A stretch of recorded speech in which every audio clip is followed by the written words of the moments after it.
Board fuel injection அப்படின்னா என்னன்னு தெரியுமா? ஃபார் எக்ஸாம்பிள் எப்பயுமே வந்து இன்ஜெக்ஷன் நாசில் இருக்கு இல்லையா?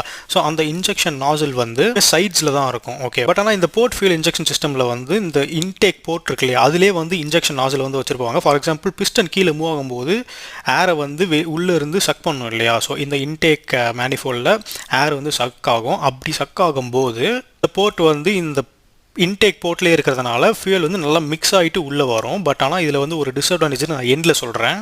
அட்வான்டேஜ் என்னென்னு பார்த்தீங்கன்னா வந்து ஃபியூயல் மிக்சர் வந்து நல்லாயிருக்கும் இன்டேக்லேயே வரதுனால. பட் ஆனால் இதில் வந்து பெரிய ஒரு டிஸ்அட்வான்டேஜ் என்னன்னா, இந்த வால்வ் இருக்கு இல்லையா, அது மேலே வந்து கார்பன் வந்து டெபாசிட் ஆகிடும். அண்ட் ஆல்சோ வால்வோட எஃபிஷியன்சியும் வந்து கம்மியாகிடும். ஓகேவா?